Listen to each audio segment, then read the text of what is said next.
We open on Arya learning to kill. Meanwhile, fuckwits are actually killing one another outside. Sirio says, "Come at me, bro." They're having a really great time. More dead wankers. Sansa runs away. Merentrant and his men interrupt Arya and Sirio's really great time. Sirio fights them but ultimately gets fucked on for having a toy sword. Arya chucks a Sansa and runs away. Fat load of fucking good it did for Sansa anyway. Arya then stabs a little bloody freelance bounty hunter and runs away. Varys has put on a warm jacket to go tell Ned he's pretty much fucked. Over at the wall, Sambo and the gang conduct an autopsy on some more dead wankers. Gior Mormont then checks the emails and tells Jono about all the shit that's gone down in King's Landing. Jono is given access to info@castleblack.com. Cersei tells Sansa to tell her brother Robb to come to King's Landing and kiss her ass.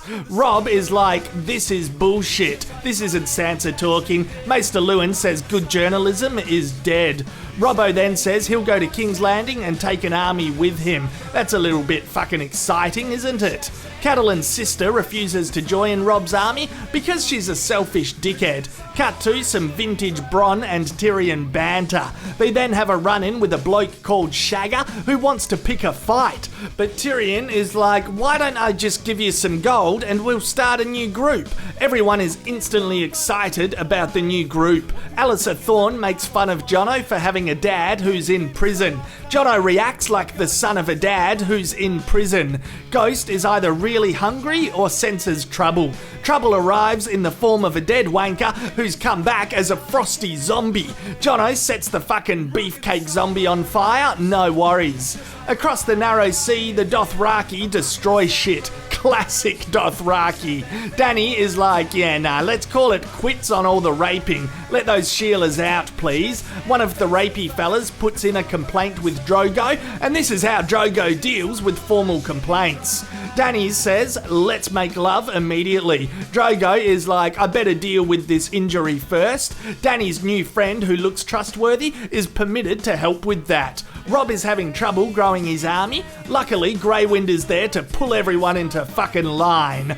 This is the best party ever. Even Branno is having a great time. Robb then says he has to fuck off to pick a fight, so Bran will need to run the castle. Branno says too easy. Rickon reckons that being left in charge when you're a kid is bullshit, and he does a walkout. Osher and Bran talk about religion and the meaning of life. Hodor interrupts with his massive cock-out. Osher then says that the real war is north. No one listens to homeless wildlings. Sambo shares his theories on the zombie apocalypse and how to stop the frosty dickheads. Robb gets a comforting mum hug. She then gets all emotional about him growing up. He says, "Don't worry, I'm gonna fucking smash the Lannisters." Tywin meets Tyrion's new friends and isn't as judgmental as we thought he would be. Fuck yes, Shagger, fuck yes. Robb tells a Lannister spy to go tell Tywin he's about to come and kick his ass. Meanwhile, Ned is being kicked for no reason. Finally, Cersei fires one of the greatest knights in the realm. Barristan gets a bunch of shit off his chest and then does a walkout. Sansa steps up and asks for mercy for her father. Joffrey says only if Ned admits that I am the real king. End. Oh, being a book wanker, I do enjoy these old episodes written by Mr. Martin. The pacing and structure in his screenwriting is always silky smooth. My favourite scenes would be the showdown between Syrio and Merentrant. We didn't see Syrio die. Didn't see it. I remain in denial. Even though in reality I'm retro reviewing and we're up to season 6 right now and he's not around. Just shh.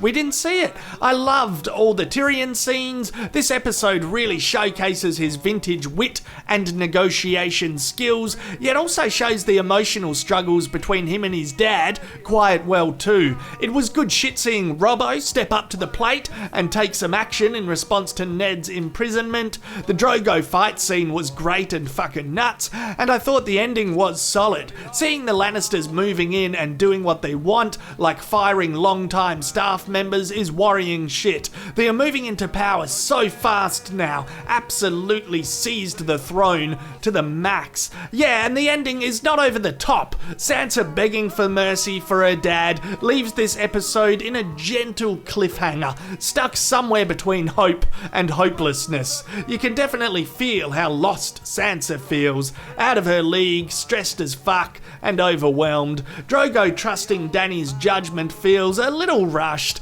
I know we all know what's on the horizon, but yeah, looking back over the episode, this Sheila feels so fucking shifty from the outset. Drogo just decides to trust her immediately. I love that Dany is gaining respect and authority with the Dothraki, but Drogo burning bridges with his own people just feels a smidgen clunky. The romance plot is believable, but maybe it's just a bit rushed. I do enjoy the development of the supernatural side of things, but the cinematography, direction and fight choreography does feel a little cliche. This scene is like How to Shoot a Zombie Scene 101. The show was perhaps still developing its own action style in these early days, and it wasn't quite there yet, but it is fun. It's a great scene. It gets a lot more suspenseful and darker and grittier in later seasons though. I think all of season 1 is funny to watch for that reason. It's still a harsh, dark world, but everything is nice and bright and fairly well lit. Maybe that's because 2010 and 11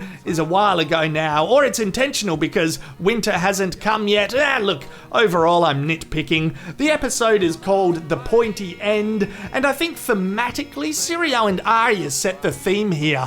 What do we say to the god of death? Not today. I feel like this episode focuses on our main characters choosing not to lay down and die. It's about kill or be killed. Arya narrowly escapes by killing this little bounty hunter.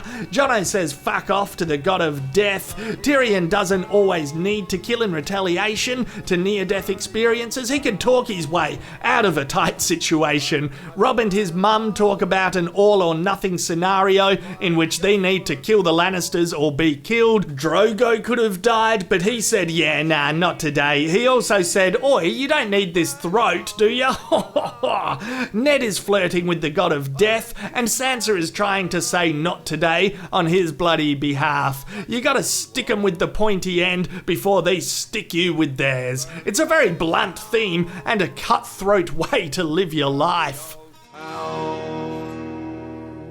Dirty old town.